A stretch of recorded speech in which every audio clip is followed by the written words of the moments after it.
Skin കെയറിലോട്ട് കടന്നു. ഇത് ഡെർമാക്കോയുടെ ഒരു സാലിസിലിക്കിൻ്റെ സൊല്യൂഷനാണ്. അതായത് ഇത് നമ്മൾ മുഖത്തിട്ടാൽ ഇതുവരെ വന്ന കുരു ഇനി വരണോ വേണ്ടേ എന്ന് ആലോചിച്ചുകൊണ്ടിരിക്കുന്ന കുരു അവരോടൊക്കെ നമ്മൾ പറയാണ് വേണ്ടമ്മോന്നെ വേണ്ടമ്മോന്നെ വേണ്ടമ്മോന്നെ.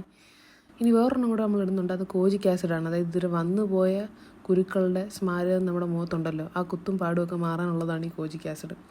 സ്പോൺസേർഡ് അല്ല, അത് നിങ്ങൾക്ക് കാണുമ്പോൾ അറിയാം. ഇനി കുറച്ച് മേക്കപ്പൊക്കെ ഇട്ട് ഞാൻ 8 hours ഉറങ്ങി. ഞാൻ ഭയങ്കര ഹെൽത്തി ലൈഫ് സ്റ്റൈലിലാണ് ജീവിക്കുന്നത് എന്നൊക്കെ ആൾക്കാരെ തെറ്റിദ്ധരിപ്പിക്കുന്ന വിധം മേക്കപ്പൊക്കെ ഇട്ട് റെഡിയായി നമുക്ക് പോവാം. ലിപ്സ്റ്റിക്ക്, ഇന്നൊരു ന്യൂഡ് ലിപ്സ്റ്റിക്ക് പിടിക്കാം. അപ്പോഴേക്ക് ഡിന്നറിന് സമയമായി. ഇന്ന് ചപ്പാത്തിയും ചിക്കനും ആയിരുന്നു. അടിപൊളി ടേസ്റ്റായിരുന്നു ഗൈസ്. അപ്പോഴേക്കും നമ്മുടെ ക്യാബും വന്നു. അങ്ങനെ ഞാൻ ക്യാബിൽ കയറി അയവറുത്ത് സന്തോഷമായിട്ട് നേരെ ഓഫീസിൽ ചെന്ന് അവതരിച്ചു. ഓഫീസിൽ ഓരോരോ ഫ്ലോറിലായിട്ട് ഓരോരോ ക്രിസ്മസ് ഡെക്കറുണ്ട്. നല്ല ഭംഗിയില്ലേ, നോക്കിയേ.